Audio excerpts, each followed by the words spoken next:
This channel does not promote any violent, harmful, or illegal activities. All content provided by this channel is meant for an educational purpose only.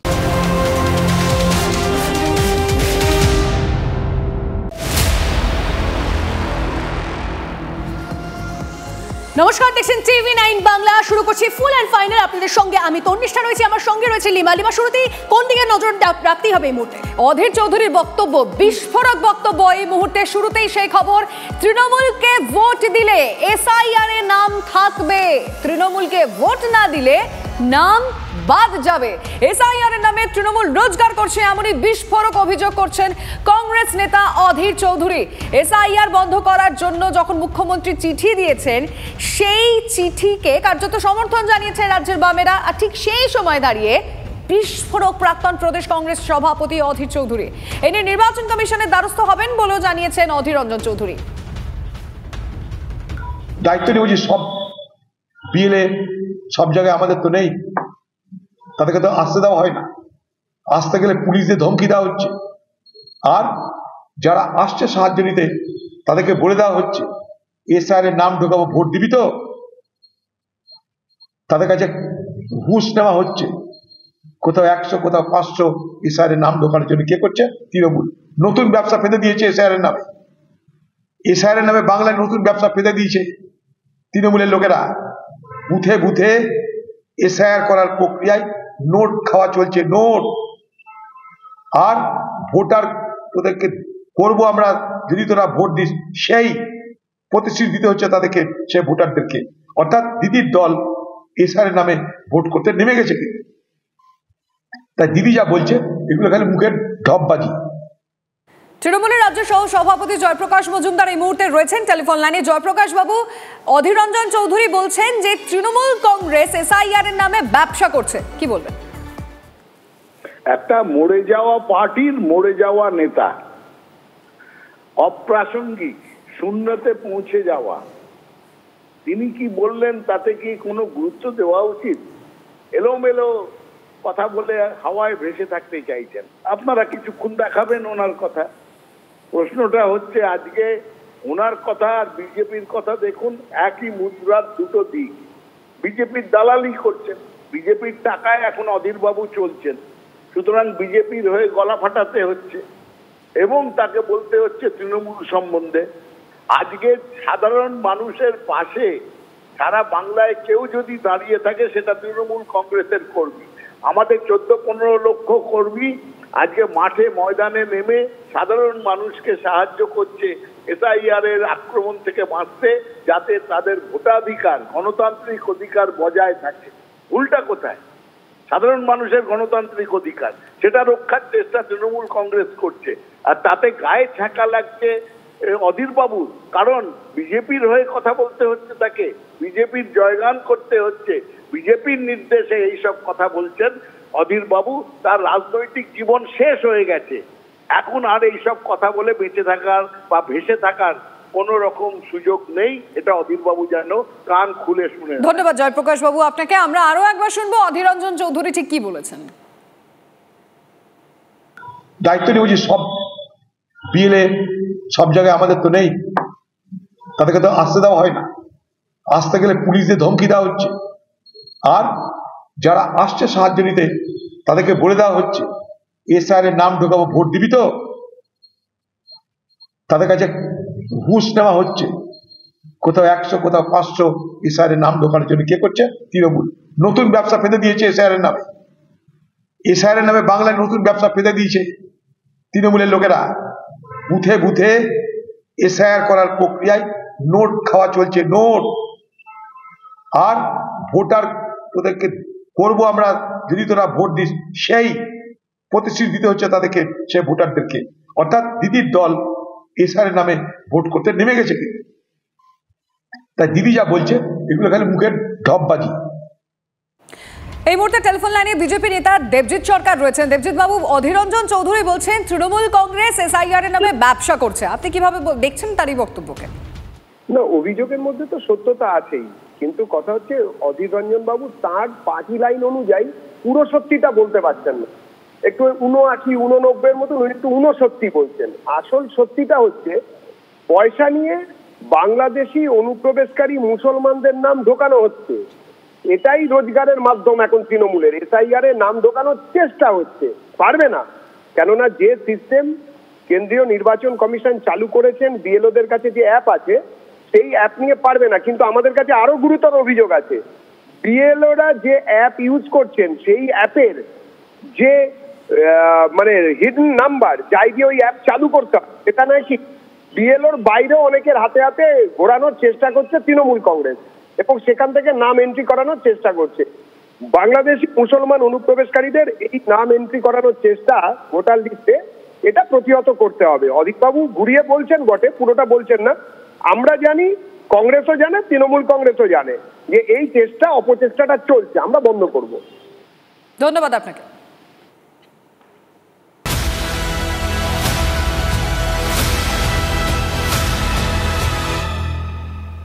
দেখুন, SIR নিয়ে তুমুল টানাটানি চলছে, একটা বাকযুদ্ধ চলছে আমরা দেখতে পাচ্ছি। তার মধ্যে মতুয়াগড়ের পথে মুখ্যমন্ত্রী মমতা বন্দ্যোপাধ্যায় মঙ্গলবার বনগাঁয় সভা করতে চলেছেন।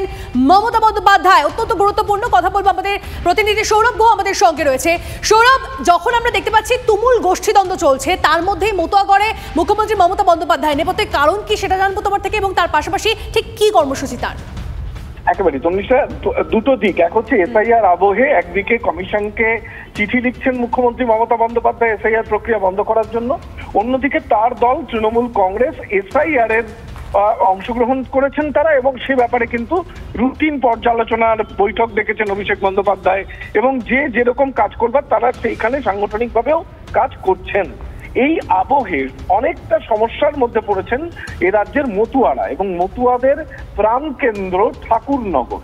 সেখানেও মানে আমরা দেখছি মমতা বালা ঠাকুরের নেতৃত্বে অনশন, আর অন্যদিকে শান্তনু ঠাকুরের নেতৃত্বে সিএএ ক্যাম্প। এরকম একটা জটিল পরিস্থিতিতে মমতা বন্দ্যোপাধ্যায় মতুয়াগড়ে যাচ্ছেন মঙ্গলবার বেলা 12টার সময় সভা করবেন, তারপর তিনি কিন্তু পদযাত্রা করবেন ঠাকুরনগর পর্যন্ত। ঠিক কি বার্তা দেন অবশ্যই আমাদের সবার সেদিকেই নজর থাকবে। অনেক ধন্যবাদ। দেখুন, এসআইআর স্থগিত চেয়ে মমতার কমিশনকে চিঠি, আর এবার এই নিয়ে আরো একটা ব্রেকিং নিউজ বিগ বলে আমি প্লে করতে বলবো। আপনাকে জানিয়ে রাখি, এসআইআর নিয়ে কমিশনকে মমতার চিঠি ফের ভার্চুয়াল বৈঠকে অভিষেক বন্দ্যোপাধ্যায় তিনি ভার্চুয়াল বৈঠক করতে চলেছেন এসআইআর নিয়ে। তাহলে কি চাপে রাজ্যের শাসক দল, এই প্রশ্ন উঠছে, কারণ এবার এসআইআর নিয়ে দলের নেতাদের সঙ্গে সোমবার মেগা ভার্চুয়াল বৈঠকের ডাক দিয়েছেন অভিষেক। বিশেষ নিবিড় সমীক্ষা নিয়ে কি চাপে রাজ্যের শাসক দল? এর আগের বৈঠকে দলের সব স্তরের নেতা জনপ্রতিনিধিদের বৈঠকে এসআইআর নিয়ে টাস্ক দিয়েছিলেন অভিষেক। সূত্রের খবর, অনেকেরই কাজে সন্তুষ্ট নন তৃণমূলের সেকেন্ড ইন কমান্ড। আর এই নিয়ে কথা বলবো আমরা জগন্নাথ চট্টোপাধ্যায়, তার সঙ্গে আমরা যোগাযোগ করে নিয়েছি। জগন্নাথ বাবু, এসআইআর স্থগিত করতে চেয়ে মমতার কমিশনকে চিঠি, সেটা আমরা দেখেছি, আর সেই পরিস্থিতিতে আমরা দেখতে পাচ্ছি এসআইআর নিয়ে দলের নেতাদের নিয়েই সোমবার মেগা ভার্চুয়াল বৈঠকের ডাক দিয়েছেন অভিষেক বন্দ্যোপাধ্যায়। কিভাবে দেখছেন বিষয়টা? দেখুন, মুখ্যমন্ত্রী মমতা বন্দ্যোপাধ্যায় গতকালই চিঠি দিয়ে বলেছেন যে এসআইআর স্থগিত করে দেওয়া হোক। আর আমরা নিচে দেখছি যে আপনারা যা বলছেন যে অভিষেক বন্দ্যোপাধ্যায় বৈঠক ডেকে তাদের যে ভোট রক্ষা শিবিরগুলি যে ভালোভাবে চলছে না, সেখানে যে কুকুর ছাগলে বসে থাকছে মানুষ বসে থাকার বদলে, সেটা নিয়ে রিভিউ করতে চলেছেন।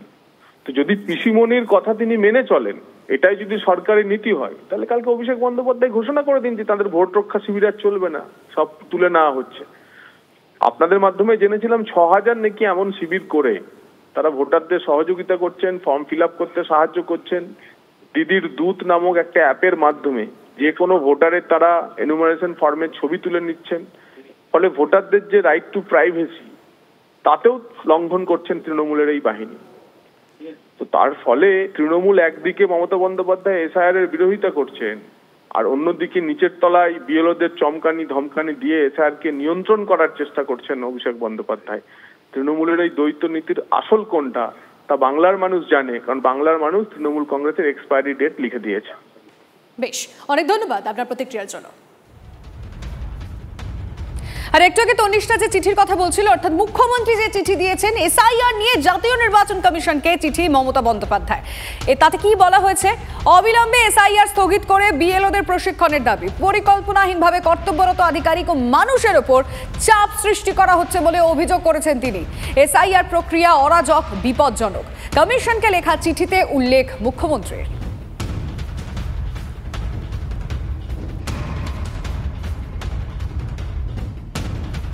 সেটা তো যেটা আমরা যখন রিপোর্ট পাবো ডিও থেকে আমরা ওটা অ্যাকশন নেব। এটা তো ইসিআই দেখবে না, এটা সিও তো এটা কোনো রোল নেই এর মধ্যে। এসআইআর ডিক্লারেশন ইসিআই পাওয়ার আছে, সিও তো একটা ও আছে অফিসার আছে, ইসিআই ডাইরেকশন অ্যাপ্লাই করতে হচ্ছে সিও কে ডিও কে, এটা পলিসি ডিসিশন মধ্যে সিও নেই। মুখ্যমন্ত্রী কিছু বিষয় উত্থাপন করেছেন, কমিশনের গুরুত্ব সহকারে দেখা উচিত বললেন রাজ্যপাল সিভি আনন্দ বোস। এসআইআর প্রক্রিয়ার স্বচ্ছতার সঙ্গে নির্বিঘ্নে সম্পন্ন হওয়া উচিত বলেও জানিয়েছেন তিনি। I know the Chief Minister. See, the Chief Minister raises some issues. As Chief Election Commissioner, I am sure that Ganesh will apply his mind and take appropriate steps in that regard. What is required is SIR has to be completed in a fair and equitable manner, which I am sure will be done. The Chief Minister raising certain issues are relevant to the state, but that is what she is raising. That has been taken seriously, and I am sure that the Election Commission will take it seriously. মুখ্যমন্ত্রী Mamata Bandyopadhyay election কমিশনের এই চিঠি নিয়ে রাজনৈতিক প্রতিক্রিয়া পেয়েছি আমরা। Back to back শুনবো কে কি বলেছেন। মমতা বন্দ্যোপাধ্যায়ের গুমর ফাঁস হয়ে গেছে, এখন তিনি তাই চাইছেন যে এসআর স্থগিত করা হোক। স্থগিত হলে কি হবে, এক্সটেন্ড যদি করতে চায় স্বাভাবিকভাবে মমতা বন্দ্যোপাধ্যায় সরকারের টেনিওর পার হয়ে যাবে ভোট করাতে করাতে, তাহলে মমতা বন্দ্যোপাধ্যায়ের জায়গায় রাজ্যপালের শাসনে বা রাজ্যপালের হাতে দিয়ে রাজ্যে যদি ভোট হয় বিজেপির তো অন্ততপক্ষে আপত্তি নেই কোনো। চিঠি দেওয়াটা কোনোভাবেই বেঠিক নয়। এতদিন সময় লাগলো কেন? নির্বাচন কমিশন যে আনপ্রিপেয়ার্ড, এবং এটা যে একটা ছেলে মানুষই হচ্ছে, যথাযথভাবে হচ্ছে না। নির্ভুল ভোটার লিস্ট করার জন্য মৃত মানুষের নাম বাদ দিতে হবে, ডাবল এন্ট্রি বাদ দিতে হবে, ভুতুড়ে ভোট বাদ দিতে হবে। এটার জন্য এত কাঠখড় পোড়ানোর দরকার ছিল না। একদিকে সাধারণ যারা নাগরিক তাদের উপর মানসিক চাপ এবং আত্মহত্যার ঘটনা বাড়ছে, অন্যদিকে বিএলওদের উপর যেভাবে চাপ তৈরি করা হচ্ছে, হুমকি দেওয়া হচ্ছে, গ্রেফতার করার কথা বলা হচ্ছে, তাতে বিএলওরাও অসুস্থ হয়ে পড়ছেন, সুইসাইড করছেন। নির্বাচন কমিশনটা যমরাজের দপ্তরে পরিণত হয়েছে। ফলে মাননীয় মুখ্যমন্ত্রী যে চিঠি দিয়েছেন সেটা বাস্তব পরিস্থিতির উপর দাঁড়িয়ে এই পদ্ধতিতে সুষ্ঠুভাবে কোনো কাজ হওয়া সম্ভব নয়। দেখুন, মুখ্য নির্বাচন কমিশনারকে মুখ্যমন্ত্রীর পাল্টা চিঠি বিরোধী দলনেতা। চিঠিতে শুভেন্দু অধিকারীর অভিযোগ মমতার চিঠি আদতে অনুপ্রবেশকারী ও ভুয়ো ভোটারদের বাঁচানোর চেষ্টা। কথা বলবো এই নিয়ে, প্রদীপ্ত আমাদের প্রতিনিধি আমাদের সঙ্গে রয়েছে। প্রদীপ্ত, বিরোধী দলনেতা তিনিও একটা চিঠি লিখেছেন পাল্টা, সেক্ষেত্রে সেই চিঠিতে তিনি ঠিক আর কি বলেছেন, কি মেনশন করেছেন, কিভাবে বিধেছেন তিনি? দেখো, 4 পাতার যে চিঠি মুখ্য নির্বাচন কমিশনার জ্ঞানেশ কুমারকে বিরোধী দলনেতা শুভেন্দু অধিকারী পাঠিয়েছেন, সেখানে মূলত মমতা বন্দ্যোপাধ্যায় যে চিঠি দিয়েছেন তারই পাল্টা। এবং তিনি বলছেন যে সাধারণ মানুষকে বিভ্রান্ত করতেই মমতা বন্দ্যোপাধ্যায় এই ধরনের চিঠি লিখেছেন, এবং যে চিঠিতে একেবারে রাজনৈতিক স্বার্থে ভরা, দেশের স্বার্থকে পিছনে ফেলে যাতে এই রাজ্যে অবৈধ অনুপ্রবেশকারীরা তারা ভোটার হিসাবে থাকতে পারে এবং সেই ভোটারদেরকে ব্যবহার করে তৃণমূল কংগ্রেস ক্ষমতায় থাকতে পারে, তাদের ভোট ব্যাংক। ফলে সেই কারণেই শুভেন্দু অধিকারীর বক্তব্য যে অবৈধ অনুপ্রবেশকারীদের বাঁচানোর জন্যই মমতা বন্দ্যোপাধ্যায় চেষ্টা করছেন। তার কারণ তিনি এটা বুঝে গিয়েছেন যে এসআইআর যে পদ্ধতিতে চলছে, যেভাবে চলছে, তাতে অবৈধ যে অনুপ্রবেশকারীরা রয়েছে তারা আর ভোটার তালিকায় থাকবে না। ফলে শুধুমাত্র রাজনৈতিক স্বার্থের কারণেই এই চিঠি লেখা হয়েছে। একই সঙ্গে এই রাজ্যের যে দল ভাঙানো কিভাবে চলছে, মুকুল রায়ের সাম্প্রতিক যে মামলায় হাইকোর্ট রায় দিয়েছে, মুকুল রায়ের বিধায়ক পদ খারিজ হয়েছে, সেই প্রসঙ্গও তিনি উল্লেখ করেছেন। একই সঙ্গে বিএলওদের ওপরে মমতা বন্দ্যোপাধ্যায় কিভাবে চাপ তৈরি করছেন, কি হুমকি দিয়েছিলেন জুন মাসে, সেই কথাও তিনি উল্লেখ করেছেন এবং এক্ষেত্রে মমতা বন্দ্যোপাধ্যায়ের বিরুদ্ধে ব্যবস্থা নেওয়ার আর্জিও তিনি জানাচ্ছেন। বেশ, ধন্যবাদ প্রদীপ্ত। আরো একটা বিস্ফোরক অভিযোগ, অ্যাপের ওটিপি শেয়ারের জন্য বিএলওদের ওপর চাপ তৈরির বিস্ফোরক অভিযোগ। ডেপুটি নির্বাচন কমিশনারকে চিঠি দিয়ে সুর চড়ালেন বিরোধী দলনেতা শুভেন্দু অধিকারী। শুনবো কি বলছেন। আমাদের তথ্য দিয়েছি যে আইপ্যাক ডিএমদের সাহায্য নিয়ে তারা ধরুন কারোর পদবী মণ্ডল, কারোর পদবী ইসমাইল খান, কারোর পুরো নাম, তার উত্তর দিনাজপুরে, কোচবিহারে তার সঙ্গে দক্ষিণ চব্বিশ পরগনা, উত্তর চব্বিশ পরগনা, নদিয়ার লিঙ্ক খুঁজে বের করে তা সেই বাংলাদেশি অবৈধ অনুপ্রবেশকারী তার নাম রাখার চেষ্টা করছে। আমরা কিছু তথ্য অভিযোগ সুনির্দিষ্টভাবে দিয়েছি এবং এই কাজে বিএলওদেরকে বাধ্য করছেন একটা শ্রেণীর বিডিও, মানে এইআরও এবং ডিএমরা। 3 জন ডিএম তো পূর্ব মেদিনীপুরের ডিএম, হুগলির ডিএম এবং পূর্ব বর্ধমানের ডিএম, তারা সরাসরি বিএলওদের কাছ থেকে ওটিপি চেয়েছিলেন। বিএলওরা অভিযোগ করেছেন। আমরা বিএলওদের কনফিডেন্সিয়াল অভিযোগ আজকে জ্ঞানেশ ভারতীর হাতে তুলে দিয়ে এসেছি। 3 ডিএম এর বিরুদ্ধে কেন এফআইআর হবে না? আমরা এই বিষয়টা নিয়ে কথা বলবো। আমাদের রিপোর্টার শ্রাবন্তী সাহা সরাসরি আমাদের সঙ্গে রয়েছেন। শ্রাবন্তী, যে অভিযোগ করা হচ্ছে, যে বিস্ফোরক অভিযোগ সামনে আসছে, সেটাকে ইলেকশন কমিশন কিভাবে দেখছে? দেখো, খুব গুরুত্বপূর্ণ অভিযোগ বলা যেতে পারে, কারণ বিষয়টা এটা যে বিএলও তাকে ওটিপি, সেটা শুধুমাত্র বিএলওর কাছে থাকতে পারে। তোমার মনে থাকবে যে সম্প্রতি ইলেকশন কমিশন একটি নোটিফিকেশন জারি করে বলে যে বিএলওদের যে এই পরিমাণ কাজের চাপ রয়েছে, তার সেই কাজের চাপ কিছুটা কমাতে আশেপাশে যারা সরকারি কর্মী, সরকারি আধিকারিক থাকছেন তাদের সাথে তারা কিছুটা সহায়তা করতে পারেন। এর মানে কিন্তু এটা নয় যে বিএলওর যে ওটিপি রয়েছে সেটা দেওয়া হবে। এবং সেক্ষেত্রে যেরকমটা অভিযোগ রয়েছে যে 3টি জেলা পূর্ব বর্ধমান, মেদিনীপুর, একই সঙ্গে হুগলির কথা বলছেন বিরোধী দলনেতা, এখানে সরাসরি জেলা শাসকরা এই ওটিপি চাইছেন এবং তারা লিঙ্ক খুঁজে সরাসরি বাংলাদেশি যারা রয়েছে তাদেরকে নথিভুক্ত করে দিচ্ছেন। এটা একটা মারাত্মক অভিযোগ রয়েছে। যদিও ইলেকশন কমিশনের যেটা সূত্রের খবর রয়েছে, তারা সরাসরি এটা স্বীকার করতে চাইছেন না, তারা বিষয়টা খতিয়ে দেখবেন বলে আশ্বাস দিয়েছেন। একই সঙ্গে তাদের বক্তব্য, সাধারণত টেবিলে যখন একসঙ্গে বসে কাজ হয়, ইআরও থাকেন, তার সামনে বেশ কিছু সরকারি অফিসাররা থাকতে পারেন এবং বিএলও থাকতে পারেন, সেই সময় ওটিপি দেওয়া হতে পারে, কিন্তু আলাদা করে জেলা শাসকরা এই ওটিপি চাইতে পারে না। এখন দেখা যায় আদতে তদন্তে কি উঠে আসে। একেবারে ধন্যবাদ শ্রাবন্তী।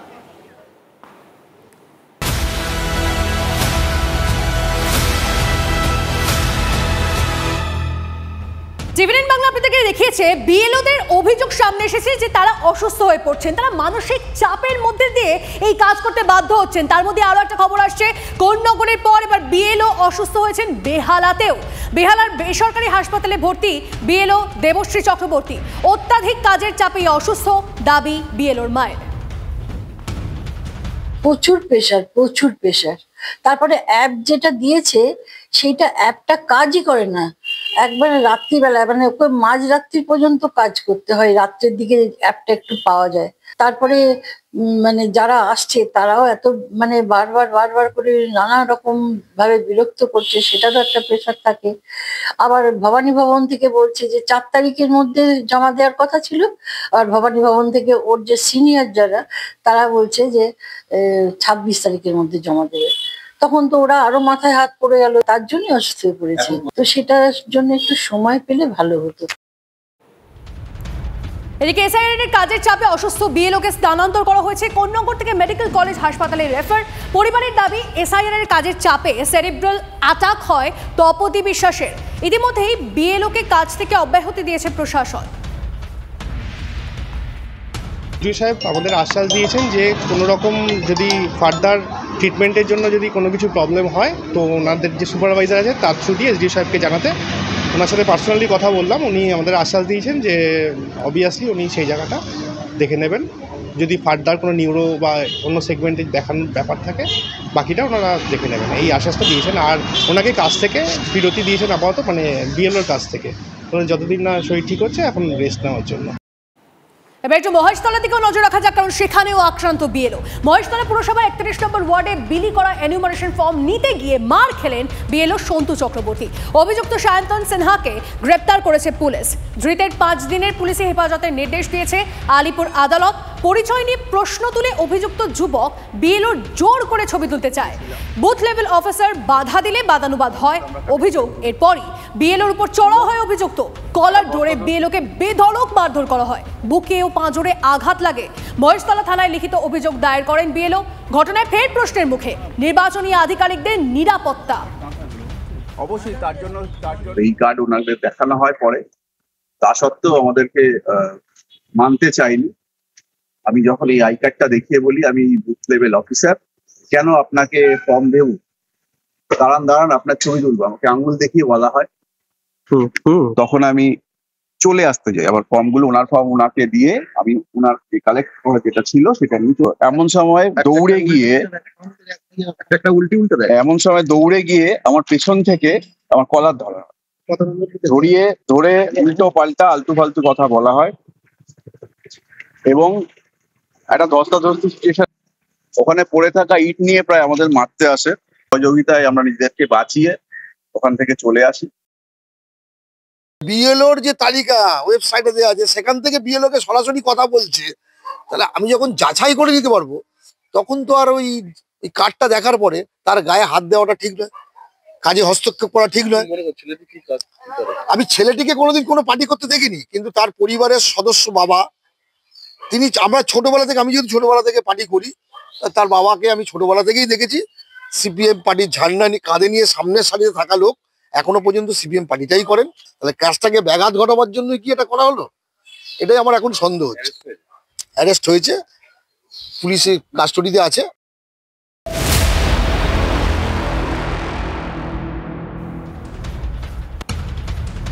টাকা ফেলে অবাধে অনুপ্রবেশ, দালালদের হাত ধরে অনুপ্রবেশ বাংলাদেশের। 5,000 টাকার বিনিময়ে বাংলাদেশ থেকে পশ্চিমবঙ্গে। এসআইআর আবহে চাঞ্চল্যকর স্বীকারোক্তি বাংলাদেশে অনুপ্রবেশকারীর। দালালদের রমরমা, প্রশাসন কিছুই জানে না। বাংলাদেশ বাগড়া জেলা। আচ্ছা, এখানে কোথায় থাকতেন?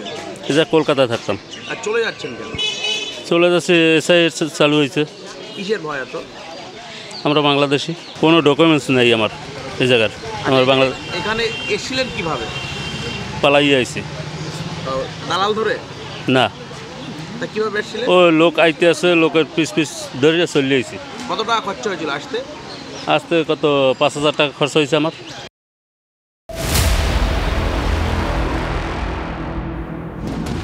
বাংলাদেশ থেকে পশ্চিমবঙ্গে ঢুকে জুটিয়ে নিয়েছিলেন কাজ। বছরের পর বছর বিনা বাধায় কাজ বাংলাদেশের। এসআইআর এর গুতোয় পালানোর পথ ধরেছে অনুপ্রবেশকারী। জাঁকিয়ে বসেছিল বাংলাদেশি, কেউ কিচ্ছু টের পায়নি, দেখেও না দেখার ভান করেছিল প্রশাসন। এখানে সিনাপাত থাকতাম। এখানে কি করতেন? ময়লার কাজ করতাম। আচ্ছা, এখানে আপনি আধার কার্ড, ভোটার কার্ড, ওসব কোনো কার্ড নেই আমার। বানিয়েছিলেন? না। ভোট দিয়েছিলেন? না। ভোট দেননি? না। আচ্ছা, সরকারি সুযোগ সুবিধা পেতেন? না। চলে যাচ্ছেন কেন? এসআইআর ভয়তে। আর ফিরবেন না? না। ভয় পাচ্ছেন কিসের? আল্লাহর ভয় পাতি। অনুপ্রবেশকারীদের জম এসআইআর। ভোটার তালিকায় সংশোধন শুরু হতেই চম্পট বাংলাদেশি। বাড়ি বিক্রি করে মধ্যমগ্রাম থেকে উধাও অনুপ্রবেশকারী। 15 বছর আগে অনুপ্রবেশ করে নথি তৈরি করে ফেলেছিল রবিউল। লক্ষ্মীর ভান্ডারের টাকাও পেত বাংলাদেশের পরিবার। কিভাবে ভারতীয় পরিচয়পত্র বানালো অনুপ্রবেশকারী? কাদের মদতে সরকারি প্রকল্পের সুবিধাভোগী? জানি না, শুনেছিলাম যে বাংলাদেশে নাকি। বাংলাদেশি এই এসআইআর ডিক্লেয়ার হওয়ার আগে পরে চলে গেছে। হ্যাঁ, অনেক আগে চলে গেছে। ভয় পাচ্ছিল। হ্যাঁ, ইসাইর জন্য ভয় পাচ্ছিল হতো। এরা তো বহুত দিন আগে এসছিল, তা অনেক আগে এসছিল, এসে ভাড়া ছিল অন্য জায়গায়। বছর তার বেশি 15 বছর ওইরকমই হবে। ভোট টোট দিত এরা? হ্যাঁ ভোট দিয়ে ভোটার কার্ড ছিল, সব ছিল, সব ছিল। বিহারের যে এসআইআর শুরু হয়েছিল ওইটা নেটে দেখেছিল, দেখার পরে ওরা আতঙ্কিত ছিল। ওরা মনে করলো একটা মনে ভয় ঢুকে গেছে যদি আমাদেরকে বাংলাদেশে পাঠিয়ে দেয়, তার জন্য ওরা জায়গা বিক্রি করে দিয়ে চলে গেছে। 10-12 বছর। 10-12 বছর ভোট দিত? হ্যাঁ ভোট দিত। ভোটার কার্ডের নাম ছিল? হ্যাঁ নাম ছিল। লক্ষ্মী ভান্ডারে ছিল। মানে এইটা এখানে দিত, তাহলে ওরা চলে গেল কেন? ভয়ে আতঙ্কে গেছে। অনেক দিন দিয়ে আছে, 5-6 বছর দিয়ে ছিল। আচ্ছা, এই লোকটার নাম কি ছিল? রবুল মন্ডল ছিল। বাড়িতে কজন মেম্বার ছিল? এরা মোটামুটি 8 জন ছিল। 8 জন? 5 জন ছেলে পিলে ধরে 5 জন ছিল। 5 জন? 3টে ছেলে। হ্যাঁ, ভোটার কজন ছিল? মানে 2 জন। আচ্ছা, বাচ্চা কি করতো? লোহা ভাঙার ব্যবসা করতো। এই যে আদৌ মানে বিহারে যখন শুরু হয়েছে সেই ভয়তে এরা একটা চিন্তা ভাবনা করে আর থাকবো না, সেই ভাই চলে গেছে।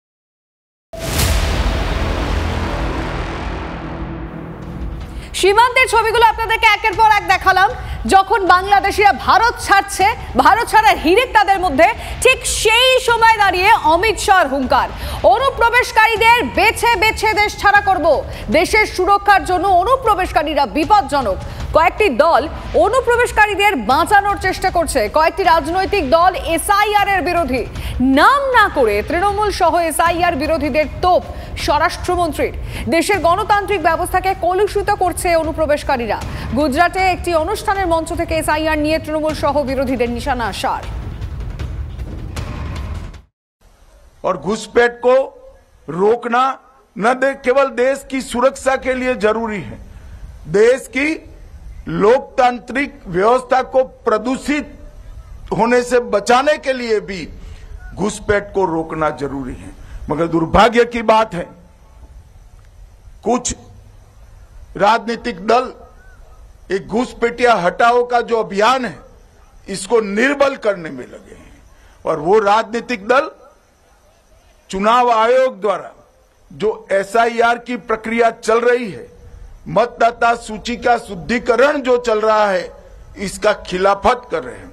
मैं आज इस हीरक जयंती समारोह में बहुत स्पष्ट करना चाहता हूं कि हम इस देश में से एक एक घुसपैठिए को चुन चुन कर बाहर निकालेंगे। ये हमारा प्रण है। इस देश के किसी भी राज्य का मुख्यमंत्री कौन हो, देश का प्रधानमंत्री कौन हो, वो निर्णय केवल और केवल भारत का नागरिक कर सकता है। কয়লা চুরির তদন্তে এবার ইডির হানায় উদ্ধার বিপুল টাকা। শুধুমাত্র টাকা না, তার পাশাপাশি সোনা উদ্ধার হয়েছে। পশ্চিমবঙ্গ, ঝাড়খণ্ডে একযোগে ইডির হানায় উদ্ধার জকের ধন। কথা বলবো, আমাদের প্রতিনিধি আমাদের সঙ্গে রয়েছে, সুজয় আমাদের সঙ্গে রয়েছে সরাসরি। সুজয়, কার থেকে এই এত এত টাকা, এত রাশি রাশি টাকা এবং সোনা সমস্ত কিছু উদ্ধার হলো, আর কি জানা যাচ্ছে? দেখো, প্রথমে তোমায় বলি, পশ্চিমবঙ্গ এবং ঝাড়খণ্ডে একই রকমের অপরাধের দুটি ইসিআইআর অর্থাৎ দুটি মামলা রুজু করেছে এনফোর্সমেন্ট ডিরেক্টরেট।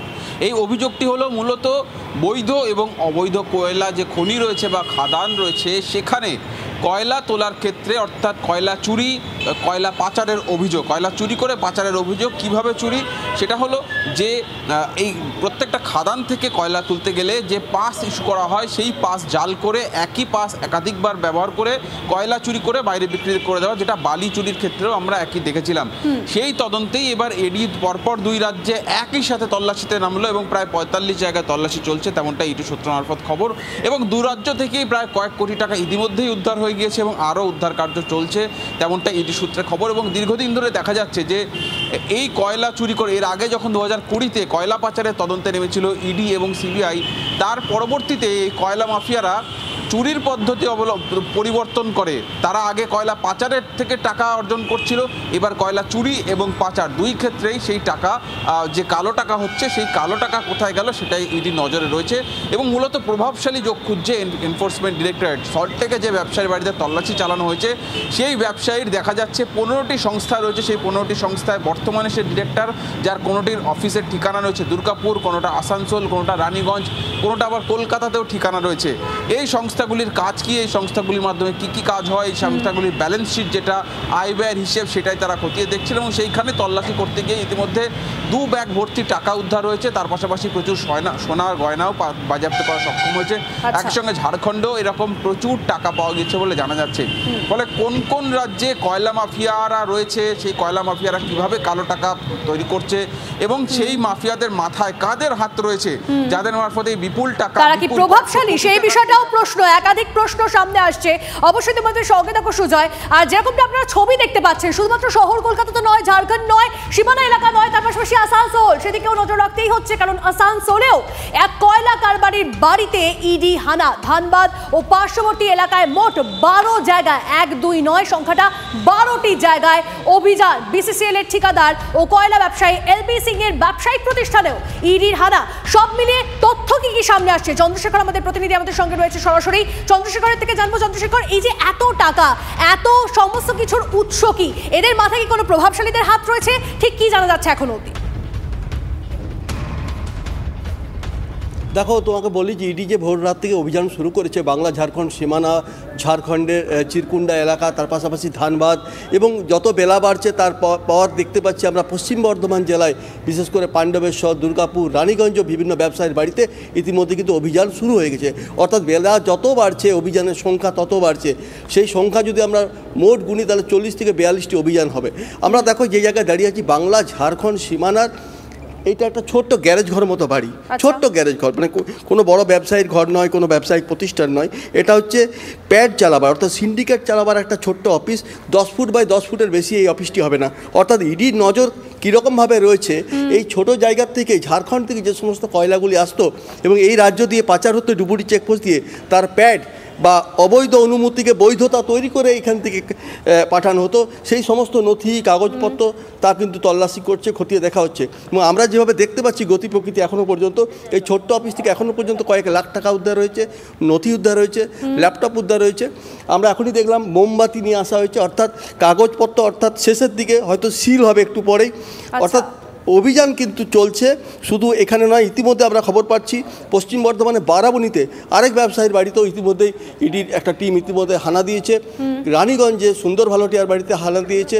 রানীগঞ্জে বেশ কিছু জায়গার পাশাপাশি দুর্গাপুরে বিভিন্ন ব্যবসায়ীর যে জায়গা সে সমস্ত জায়গাতেও কিন্তু অভিযান শুরু হয়েছে। গোটা এলাকাটিকে যেন ঠিকঠাক অভিযান তল্লাশি করা যায়। তুমি দেখো আধা সামরিক বাহিনী দিয়ে পুরো ঘিরে ফেলা হয়েছে। তুমি জানো ঝাড়খণ্ড বাংলা সীমানার ডুবুরি চেকপোস্ট, আর 20 মিটার বা 25 মিটার পেরোলেই ঝাড়খণ্ড ঢুকে পড়ছে। আচ্ছা, চিরকুন্ডা যে বিনোদ মাহাতা বলে যার নাম চন্দ্রশেখর একদম গ্রাউন্ড জিরো থেকে সেই ছবি দেখাচ্ছে, একদম সীমানা এলাকায় সে রয়েছে, কারণ সেখানে এই মুহূর্তে চলছে তল্লাশি, একদম শিকড়ের খোঁজে এই মুহূর্তে ইডি। আর তন্নিষ্ঠা, যেমন আমাদের প্রতিনিধিরা জানাচ্ছিল প্রচুর টাকা, তাল তাল সোনা উদ্ধার হয়েছে, কিন্তু প্রভাবশালীর নাম কি সামনে আসবে? অত্যন্ত বড় প্রশ্ন এই মুহূর্তে। কেন জানেন? আমরা অবশ্যই এই নিয়ে কথা বলতে চাইবো। আমাদের সঙ্গে নিউজরুম থেকে সিজার মন্ডল রয়েছে। সিজার, আমাদের দর্শকদেরকে একবার জাস্ট মনে করিয়ে দিতে চাইবো, কিছুদিন আগে সাম্প্রতিককালে সিবিআই আদালতে কেন্দ্রীয় এজেন্সির তরফে জানানো হয়েছিল প্রভাবশালীদের নাম সামনে আসবে। সিজার, এটা তোমার থেকে জানতে চাইছি, এই নাম সামনে আনার জন্যই কি আজ সকাল থেকে তৎপরতা? দেখো, অবশ্যই আজকের যে ইডি তল্লাশি, যে 42 জায়গায় বা 45 জায়গায় দুটো রাজ্যে কয়লা চুরি মামলায় নতুন করে মামলা করে, অর্থাৎ নতুন করে এফআইআর করে তারা যে তল্লাশি চলছে, এবং তার সঙ্গে 2020 সেটারও কিন্তু কিছুটা যোগসূত্র রয়েছে, যেটা একটু আগে সুজয় বলছিল। এবং সেই মামলা ইতিমধ্যেই চার্জশিট হয়েছে, চার্জ ফ্রেম হয়েছে, এবং আসানসোল আদালতে সিবিআই সেই বিচার প্রক্রিয়া শুরু হয়েছে। এবং যে প্রসঙ্গটা তুমি উল্লেখ করলে, সেখানেই সিবিআই আদালতে সিবিআই আধিকারিকরা জানিয়েছিলেন যে খুব শীঘ্রই প্রভাবশালীদের, কারণ এই ধরনের বড় র্যাকেট যেখানে 1700 কোটি টাকা 1800 কোটি টাকা ইনভলভ, সেইখানে কিন্তু কোনো বড় মাথা ছাড়া সেই বেআইনি কারবার চলতে পারে না। আর সেই জায়গাতে দাঁড়িয়েই তার কয়েকদিনের মধ্যে এই তল্লাশি যেখানে শুরু হলো, সেখানে একটা বিষয় বলা যেতে পারে যে এর পেছনে যে প্রভাবশালীরা রয়েছে, অর্থাৎ 2020 যে ইডি এবং সিবিআই সাঁড়াশি আক্রমণে কয়লা পাচারটা কিছুদিনের জন্য স্থগিত হলেও ফের নতুন পদ্ধতিতে যে কয়লা পাচার শুরু হয়েছে এবং তার পেছনে যে প্রভাবশালীরা রয়েছে তাদেরকে আইডেন্টিফাই করার চেষ্টাই কিন্তু ইডি করছে। কারণ সেই মানি ট্রেল কোথায় শেষ পর্যন্ত যাচ্ছে, সেই গোটা পাচার বা চুরির টাকা, কোটি কোটি টাকা কোথায় যাচ্ছে, সেটাই তারা খুঁজে বের করার চেষ্টা করছেন কোন প্রভাবশালীর কাছে। কারণ এর আগের যে মামলা, সেখানেও কিন্তু একাধিক প্রভাবশালীর নাম উঠে এসেছিল, এবং সেই সূত্র ধরে এই মামলাতেও তাদের নাম উঠে আসে কিনা সেটাই দেখার। এবং সেই সঙ্গে সঙ্গে আরেকটা বিষয় রয়েছে, বাংলাতে নির্বাচন রয়েছে, এই ধরনের যে কালো টাকা বহু ক্ষেত্রেই কিন্তু রাজনৈতিক বিভিন্ন দলের তহবিলে ব্যবহার করা হয়, সেই টাকাটাও কিন্তু দেখা হচ্ছে যে কোনোভাবে এই রাজনৈতিক দলগুলোর তহবিলে যাচ্ছে কিনা, এবং সেটাকেও কিন্তু রোখার চেষ্টা করছে এনফোর্সমেন্ট ডিরেক্টর। একেবারে তুমি সঙ্গে থাকো সিজার, কারণ রাজনৈতিক মহলে নিয়ে তো কথা শুরু হয়েছে। শুভেন্দু অধিকারী কি বলেছেন সুকান্ত মজুমদার, শুনবো। খুবই দরকার, কয়লাকাণ্ড তো চলছে, পশ্চিমবাংলাও চলছে। সবচেয়ে বড় বেনিফিশিয়ারির নাম হচ্ছে ভাইপো। সিবিআইও রেড করছে বেশ কয়েকটি জায়গায়। রেড আমরা বিশ্বাস করি না, ধরে ঢুকিয়ে দিন ভিতরে। ভালো খবর এটা, কারণ কয়লা চুরির সাথে অনেকে যুক্ত। বিশেষ করে আমি যেটা দেখেছি, এর আগে আমরা নির্বাচনের আগেও দেখেছি, তৃণমূল কংগ্রেসের সর্বময় কর্তৃ বা তার বাড়ির লোকজনের নাম এসেছে, কার স্ত্রীর অ্যাকাউন্টে নাকি টাকা গেছে, আমরা বিভিন্ন তথ্য প্রমাণ সেই সময় চোখের সামনে দেখেছি। তদন্ত হওয়া উচিত, শেষ পর্যন্ত হওয়া উচিত, এবং যারা অপরাধী তাদের জেলের ভিতরে যাওয়া উচিত। অনেকেই আছে, আপনি জানেন ওই এলাকার মন্ত্রী থেকে শুরু করে তাবর নেতার নাম আছে, অনেক পুলিশ অফিসারের নাম আছে, আমরা বিভিন্ন মিডিয়া সূত্রে খবর পেয়েছি। সেই পুলিশ অফিসারদের দু একজনের জেলের ভেতরে যাওয়া দরকার, তবে পদলেহনটা কমবে। বিজেপি কি মনে করছে আমরা শুনলাম, কিন্তু তৃণমূল কংগ্রেস কিভাবে দেখছে এই বিষয়টি নিয়ে আমরা এই মুহূর্তে টেলিফোন লাইনে যোগাযোগ করেছি তৃণমূল রাজ্য সহ সভাপতি জয়প্রকাশ মজুমদারের সঙ্গে। জয়প্রকাশ বাবু, এই মুহূর্তে ইডি এবং সিবিআই একযোগে হানা চলছে। একটু আগেই আমাদের রিপোর্টার যা জানাচ্ছিল 45টা জায়গায় এই মুহূর্তে রেড হয়েছে। কিভাবে দেখছেন আপনি বিষয়টি ভোটের আগে? না, ভোটের আগে এইসব তো এদের অ্যাক্টিভিটিস বাড়বে, এটা তো আমরা আগে থেকেই বলেছি। ইডি, সিবিআই, ইনকাম ট্যাক্স, অন্যদিকে এসআইআর, মানে নির্বাচন কমিশন, সব বাহিনী নিয়ে বিজেপি ভোট যুদ্ধে অবতীর্ণ হবে। কারণ তাদের কাছে ভোট যুদ্ধে যেটা প্রয়োজনীয় জিনিস, নিজেদের দলের অর্গানাইজেশন, সংগঠন, সেটা নেই, কোনো ইস্যু নেই। তাই জন্য এদের একমাত্র সঙ্গে এদের সৈন্য সামন্ত বলতে ED, CBI, income tax, ECI মানে ইলেকশন কমিশন অফ ইন্ডিয়া, এই সব আছে। আর উল্টো দিকে মমতা বন্দ্যোপাধ্যায় তথা তৃণমূল কংগ্রেস, তাদের সঙ্গে আছে 10.5 কোটি জনগণ। তো এই যুদ্ধ হতে চলেছে। ওরাও ইডি। ধন্যবাদ জয়প্রকাশ বাবু, আপনাকে অনেক ধন্যবাদ। কিন্তু এই মুহূর্তে আমাদের দর্শকদেরকেও জানিয়ে রাখি, শুধুমাত্র কিন্তু ইডি নয়, ইডির পাশাপাশি বাংলায় কিন্তু এই মুহূর্তে অ্যাকশনে সিবিআইও। সকাল থেকে লেকটাউনে ব্যবসায়ীর বাড়িতে সিবিআই তল্লাশি চলছে। ব্যাংক প্রতারণা মামলায় তদন্তে কেন্দ্রীয় এজেন্সির অফিসাররা ব্যবসায়ী ওম প্রকাশ পাণ্ডের বাড়িতে এই মুহূর্তে সিবিআই এর টিম রয়েছে। একটু আগেই আমাদের রিপোর্টাররা জানাচ্ছিল যে আমাদের রাজ্যের একাধিক জায়গায়, দুর্গাপুর থেকে আসানসোল একাধিক জায়গায় যেমন ইডি রেড চলছে, তার পাশাপাশি আপনাদের জানিয়ে রাখি লেকটাউনে কিন্তু সিবিআই এর টিম এই মুহূর্তে রয়েছে। সকাল থেকে লেকটাউনের ব্যবসায়ীর বাড়িতে তল্লাশি। আর এই মুহূর্তে একটা বড় খবর আসছে আপনাদেরকে জানিয়ে রাখি, শুধুমাত্র লখনৌ নয়, দিল্লি, আহমেদাবাদেও বিস্ফোরণের ছক ছিল জঙ্গিদের। লখনৌয়ে আরএসএস দপ্তর উড়িয়ে দেওয়ার ষড়যন্ত্র ফাঁস। গুজরাট এটিএস এর ধরপাকড়ে ষড়যন্ত্র ভেস্তে যায় বলে খবর আসছে। এই মুহূর্তের বড় খবর, 3 আইএসএস জঙ্গিকে গ্রেপ্তার করে গুজরাট এটিএস। দিল্লি, আহমেদাবাদেও আরএসএস দপ্তরে হামলার ছক বানচাল হয়ে যায়। আহমেদাবাদে সেই বাজারে বিস্ফোরণের পরিকল্পনা ছিল জঙ্গিদের। ধৃত 3 সন্ত্রাসবাদীর মধ্যে একজন ডাক্তার বলেও খবর পাওয়া যাচ্ছে। সুপ্রিয়, আমাদের প্রতিনিধি আমাদের সঙ্গে রয়েছে সরাসরি। সুপ্রিয়, এই তো সাংঘাতিক ছক ছিল তাদের, শুধুমাত্র লখনৌ নয়, দিল্লি, আহমেদাবাদেও বিস্ফোরণের ছক ছিল জঙ্গিদের। এবং পুরোটা পড়লে জানতে পারা যাচ্ছে, পুরোটা জানা যাচ্ছে, এমনটা তথ্য সামনে আসছে যে সমস্ত জায়গা জনবহুল, সেই জায়গাগুলো মূলত টার্গেট ছিল। দেখো, এই ধরনের সিরিয়াল ব্লাস্ট বা বিস্ফোরণ ঘটনার ক্ষেত্রে যে সমস্ত জঙ্গি সংগঠনের ইনভলভমেন্ট থাকে তারা কিন্তু জনবহুল এলাকাকেই সব থেকে বেশি টার্গেট করে বা প্রেফার করে। তার কারণ এ ধরনের বিস্ফোরণের ফলে একসঙ্গে যাতে সব থেকে বেশি মাত্রায় গিয়ে প্রাণহানির ঘটনা ঘটানো যায়, সেটাই কিন্তু তাদের মূল লক্ষ্য থাকে।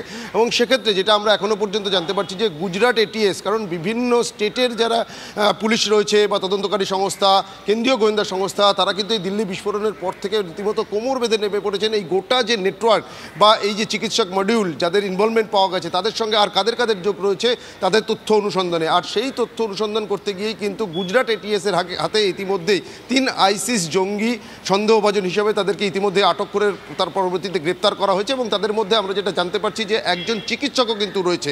আর এদের কাছ থেকে জিজ্ঞাসাবাদ করে যে তথ্য ইতিমধ্যে উঠে এসছে তার রীতিমতো চাঞ্চল্যকর বলা চলে। তার কারণ শুধুমাত্র লখনৌ নয়, লখনৌয়ের পাশাপাশি দিল্লি এবং আহমেদাবাদের যে আরএসএস দপ্তর রয়েছে সেখানেও কিন্তু হামলা বা বিস্ফোরণ ঘটানোর পরিকল্পনা ছিল এই জঙ্গি মডিউলের। এবং এই যে 3 জন আইসিস জঙ্গি ইতিমধ্যে গ্রেপ্তার হয়েছে গুজরাট এটিএসের হাতে, তাদেরকে জিজ্ঞাসাবাদ করে বা তাদেরকে গ্রেপ্তারের মধ্যে দিয়ে কিন্তু এই ছক যে বানচাল হয়েছে তা কিন্তু বলার অপেক্ষা রাখে না। অন্যদিকে দিল্লির যে আরএসএস দপ্তর, এমনকি আরো কিছু তথ্য সামনে আসছে, এবার সেদিকে নজর রাখা যাক। আপাতত ধন্যবাদ। যে কথা বলছিলাম আপনাদেরকে, দিল্লি বিস্ফোরণ জয়েশ গেম প্ল্যান। হ্যাঁ, এই মুহূর্তে চাঞ্চল্যকর খবর আসছে, চিকিৎসক শাহিন, মুজাম্মিল, উমর জয়েশ সদস্য। নিয়মিত এই 3 জঙ্গি চিকিৎসকের সঙ্গে যোগাযোগ ছিল জয়েশের। কথা বলবো আমাদের প্রতিনিধি শান্ত আমাদের সঙ্গে রয়েছে সরাসরি। শান্ত, কি গেম প্ল্যান ছিল এদের? দেখো, মূলত যেটা জানা যাচ্ছে, তদন্তকারীদের তদন্তে একাধিক বিস্ফোরক তথ্য উঠে আসছে। তার মধ্যে অন্যতম বিস্ফোরক তথ্য যেটা উঠে এসেছে যে এই মুজাম্মিল তারপর হচ্ছে আদিল এবং শাহিনরা মূলত জৈশের সঙ্গে পরোক্ষ প্রত্যক্ষ দুটিভাবে যুক্ত ছিল। মূলত এখানে সংগঠন বানানোর কাজে তারা একদম সম্পূর্ণভাবে হাত লাগিয়েছিল। কাশ্মীরের সংগঠন তৈরি করছিল মুজাম্মিল এবং উমর সেই সংগঠনকে এগিয়ে নিয়ে যাওয়ার কাজে ছিল।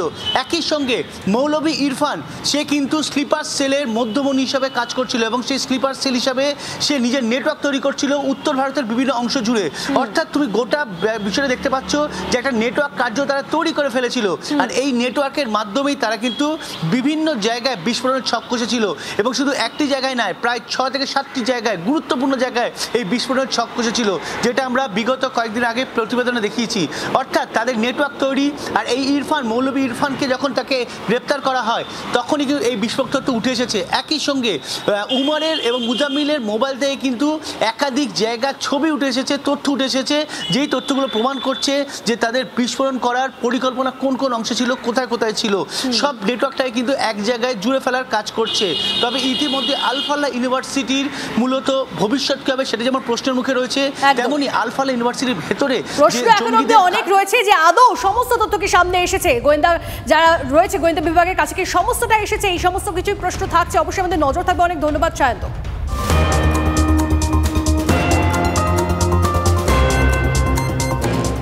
যে প্রশ্নগুলো উঠছে, যেটা সায়ন্তও বলছিল, জঙ্গি ডেরা আল-ফালাহ, সেই আল-ফালাহ বিশ্ববিদ্যালয়ের ভবিষ্যৎ কি?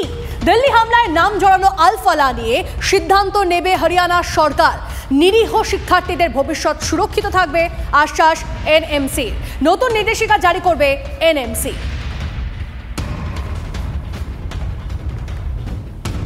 এটা তো ইতিমধ্যে বেরিয়ে এসেছে। শাহিন শাহিদ জয়েশের যে সর্বকর্তা এই মাসুদ আজহারের বোনের সঙ্গে ফাজিয়ার সঙ্গে ডাইরেক্ট কন্ট্যাক্ট আপাতত এটা সবার সামনে চলে এসছে। শুধু ইন্টেলিজেন্স এজেন্সি না, প্রত্যেক ভারতবাসীর সামনে এসছে। এই যে ডক্টর টেরার মডিউল, এরা জেনারেলি আরো রিক্রুট করার ওদের প্ল্যান ছিল অথবা রিক্রুট করেছে। এরা জেনারেলি হোয়াটসঅ্যাপ অথবা যে সোশ্যাল মিডিয়া আমরা অভ্যস্ত, ওরা এই সোশ্যাল মিডিয়ার মাধ্যমে করে না। ওদের টিওআর বলে একটা ডার্ক ওয়েব আছে, যার মাধ্যম দিয়ে এই যারা মেন স্ট্রিমে লোক যারা ছিটকে পড়ে সেই লোকদের ওরা টার্গেট করে এবং তাদের মগজধোলাইটা করে।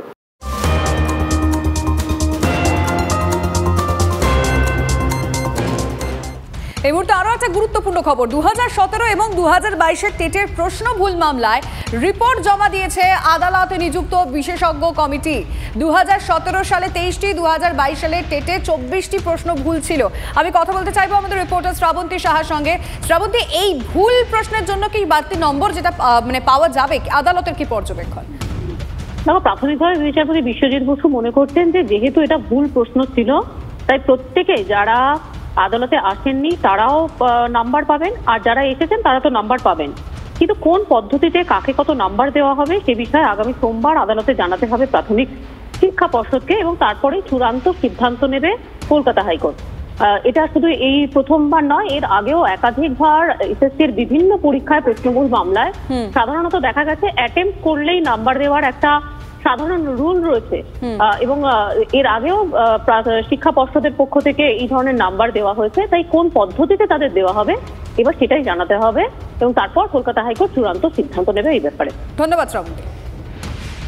আর এরই মধ্যে আমরা খবর পাচ্ছি নবম দশমের শিক্ষক নিয়োগের রেজাল্ট আউটের সম্ভাবনা রয়েছে সোমবার। আমাদের রিপোর্টার সুমন মহাপাত্রের কাছে এই বিষয়ে আরো তথ্য রয়েছে। সুমন, দেখো লিমা, একাদশ দ্বাদশে বহু যোগ্য চাকরিহারা শিক্ষক তারা কিন্তু ডাক পাননি ভেরিফিকেশনে। তাদের কাছে নবম দশমটাই ফ্রেশ অপশন তাদের এই জীবন রুজি রুটি চালিয়ে যাওয়ার জন্য, এবং সেই রেজাল্ট আমরা যতদূর জানতে পারছি আগামী সোমবার সন্ধ্যে নাগাদ প্রকাশ হবে এবং তারপরেই দেখা যাবে তাদের চাকরিটা বাঁচছে কি বাঁচছে না। প্রাথমিকভাবে স্থির হয়েছিল শনিবার, অর্থাৎ আগামীকাল এই রেজাল্ট বেরোবে, কিন্তু সেটা চেঞ্জ হয়েছে। আগামী সোমবার সন্ধ্যাবেলা কিন্তু এসএসসি নবম দশমের রেজাল্ট দেখা যাবে। নজর থাকবে সুমন, ধন্যবাদ। দেখুন, এই চিংড়িহাটা মেট্রো জট যেন কেটেও কাটছে না, কারণ আবারও আদালতে মেট্রো। আদালতের নির্দেশে মেট্রো ও পুলিশ কর্তৃপক্ষ বৈঠকে বসেছিল। সেখানে ঠিক হয় যে নভেম্বরের শনি ও রবিবার মেট্রোর কাজ হবে, কিন্তু অভিযোগ কথা মতো সাহায্য করছে না কলকাতা পুলিশ। রাজ্যের দাবি ইডেন টেস্ট ও ম্যারাথনের জন্য রাস্তা বন্ধ করা যাচ্ছে না। দুপক্ষের বক্তব্য শোনার পর আরভিএনএলকে লিখিত আকারে আবেদন জানানোর নির্দেশ ভারপ্রাপ্ত প্রধান বিচারপতির ডিভিশন বেঞ্চের। দুপক্ষের এই টানাটানিতে মাত্র 366 মিটার মেট্রোপথের কাজ থমকে রয়েছে।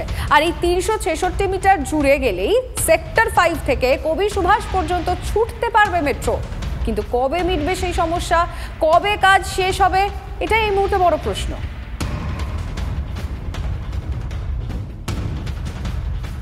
এই মুহূর্তে বড় খবরে নজর রাখছি। ব্যস্ত সময় বরানগরে দুষ্কৃতীরাজ, চলল গুলি। ট্রাম ডিপোর কর্মীকে গুলি করে খুনের চেষ্টা। এই মুহূর্তে খবর পাওয়া যাচ্ছে বরানগরে গুলি চলেছে। বাইকে করে এসে গুলি চালিয়ে চম্পট 2 দুষ্কৃতীর। আহত ব্যক্তি তাদের সমর্থক দাবি করছে তৃণমূল কাউন্সিলর। রাজনৈতিক আক্রোশ নাকি অন্য কোনো কারণ রয়েছে, পুলিশ খতিয়ে দেখছে। আমরাও ভাবতে পারছি না যে কী ব্যাপার এটা হলো। আমাদের সঙ্গে যে পাড়ার সব প্রতিটা লোকই জানে কোনো কিছুর মধ্যে থাকি না, ঝামেলা না, কোনো কিচ্ছু না, কোনো কিছুর মধ্যে। পরিবারের সাথে ওনার ওয়াইফের সাথে কেমন রিলেশন? এখন ব্যাপারটা যে প্রতিটা পরিবারেই ধরেন ঘরে সংসারে টুকটাক থাকে, আমার পাশের ঘরেই হয়তো টুকটাক হয়, আমার সব প্রতিটা বাড়ি হয়, অতটা আমরা খেয়াল করি না। ওর ঘরের ছেলে আছে। কেন খুনের চেষ্টা? দুটো বিষয় উঠে আসছে, টাকা পয়সা লেনদেন না ব্যক্তিগত শত্রুতা বা প্রণয় ঘটিত কারণের জেরে এই গুলি। তদন্ত করছে বরানগর থানার পুলিশ। যদিও সিসিটিভি ফুটেজ দেখে বিভিন্ন গুলির তদন্ত চালাচ্ছে, বিভিন্ন জায়গায় তল্লাশি চালাচ্ছে পুলিশ। তবে ভোটের আর কমাস বাকি, তার আগে এরকম ঘটনায় প্রশাসনের কপালে ভাঁজ, রাজনৈতিক চর্চাও শুরু। বরানগর থেকে বিশ্বজিতের সঙ্গে অনন্ত চট্টোপাধ্যায়, TV9 বাংলা। একটাই ফায়ার হয়েছে, তারপর তারা বাইক নিয়ে বেলগড়িয়া এক্সপ্রেসওয়ের দিক থেকে বেরিয়ে গেছে। কারা এরা জানা গেছে কিছু? না, এটা এলাকার কেউ নয় এবং ইয়াং লড়কাই মানে ছেলেরাই ছিল, বেশি বয়স। বিকাশ বন্ধু কি কোনো পার্টি করে? এমনি আমাদের সমর্থক, তিনি তৃণমূল কংগ্রেসের সমর্থক। তিনি WBTCতে ট্রামে চাকরি করেন এবং অত্যন্ত নিরীহ মানুষ। এলাকার যে কেউই জানে তিনি কোনো কিছুর মধ্যে থাকেন না। পয়সা বা কোনো প্রেম না, যদি টাকা পয়সার ব্যাপার হতো তাহলে তো তার কাছে টাকা চেত, ছিনতাই করতো, সেই সব কিছু হয়নি। তাহলে কি প্রণয় ঘটিত কিছু হতো? প্রণয় ঘটিত তার সম্পর্কে কিছু নেই, পুলিশের অনুমান কিছু অন্য, সেটার উপরেই পুলিশ তদন্ত করছে। কলকাতা মেডিকেল কলেজে নজর রাখবো, কারণ কলকাতা মেডিকেল কলেজের অ্যানাটমি বিভাগের প্রধান কল্যাণ ভট্টাচার্যের পদত্যাগের দাবিতে এখন বিক্ষোভ চলছে। কলকাতা মেডিকেল কলেজের অধ্যক্ষ ইন্দ্রনীল বিশ্বাসের ঘরের বাইরে বিক্ষোভ ডাক্তারি পড়ুয়াদের। আপনাদের সেই ছবি দেখাচ্ছে এই মুহূর্তে। কলকাতা মেডিকেল কলেজে অ্যানাটমি বিভাগের প্রধান কল্যাণ ভট্টাচার্যের পদত্যাগের দাবিতে বিক্ষোভ মেডিকেল পড়ুয়াদের।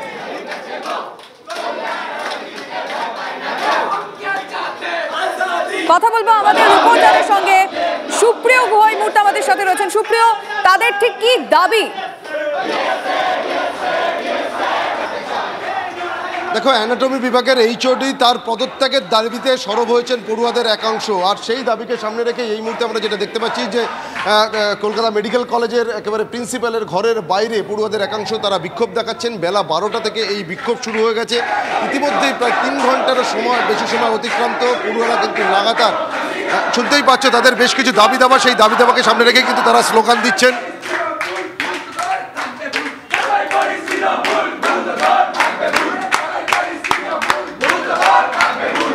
দেখো, বিক্ষোভরত পড়ুয়ারা যারা রয়েছেন তাদের যেটা দাবি যে দীর্ঘদিন ধরেই অ্যানাটমি বিভাগের যিনি HOD রয়েছেন তিনি মূলত প্রথম বর্ষের যারা ছাত্রীরা থাকেন তাদের সঙ্গে বিভিন্ন সময় অভব্য আচরণ এমনকি শ্লীলতাহানির অভিযোগ রয়েছে। আর সেই অভিযোগকে সামনে রেখেই এদিন পড়ুয়াদের তরফ থেকে অধ্যক্ষের কাছে একটি ডেপুটেশন জমা দেওয়া হয়েছে ইতিমধ্যেই, এবং তার পরবর্তীতে পড়ুয়াদের বেশ কয়েকজন প্রতিনিধি তারা ইতিমধ্যে অধ্যক্ষের ঘরে রয়েছেন। অধ্যক্ষ ইন্দ্রনীল বিশ্বাস তিনি উপস্থিত রয়েছেন, MFGBB থেকে শুরু করে মেডিকেল কলেজের অন্যান্য যারা দায়িত্বপ্রাপ্ত আধিকারিকরা তাদের উপস্থিতি রয়েছে, এবং তাদের উপস্থিতিতেই কিন্তু দুপক্ষের মধ্যে একটি বৈঠক চলছে। আর তার বাইরেই কিন্তু একেবারে অধ্যক্ষের ঘর ঘেরাও করে যে বিক্ষোভ, সেই বিক্ষোভ চলছে। এবং এই বিক্ষোভের মধ্যে দিয়ে মূলত যারা আন্দোলনে সামিল হয়েছেন তাদের যেটা দাবি যে অ্যানাটমি বিভাগের যিনি HOD রয়েছেন তাকে অবিলম্বে পদত্যাগ করতে হবে, সেই দাবিতে কিন্তু তারা সোচ্চার হয়েছেন। এবং তারপর এই যে বিক্ষোভ, সেই বিক্ষোভ কিন্তু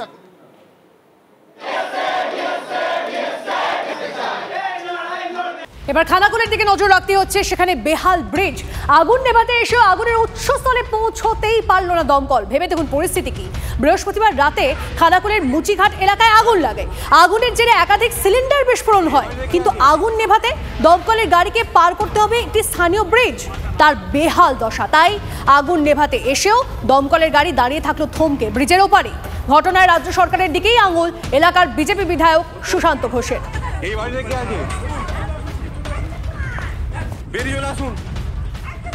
ফায়ার ব্রিগেড এসেছিল কিন্তু পোল দুর্বল থাকার জন্য, পোলের সেরকম কাজ না হওয়ার জন্য গাড়ি যেতে পারেনি। কিন্তু খানাকুল থানার পুলিশ তৎক্ষণাৎ আসার কারণে নিয়ন্ত্রণে আনা গেছে। এই যে দমকল না যাওয়ার কারণে দুটো দোকান সম্পূর্ণ পুড়ে ছাই হয়ে গেল। এই দুর্ভোগ মানুষের কবে কাটবে? এই সরকার মেলা, খেলা, উৎসবে দেদার টাকা বিলি করতে ব্যস্ত, কিন্তু এই সরকারের টাকা নেই যে নদীর ওপর একটা কংক্রিটের ব্রিজ নির্মাণ করা। তাই এই সরকারকে আমরা ধিক্কার জানাচ্ছি। খানাকুলের মানুষ 2026 নির্বাচনে এর যোগ্য জবাব দেবে।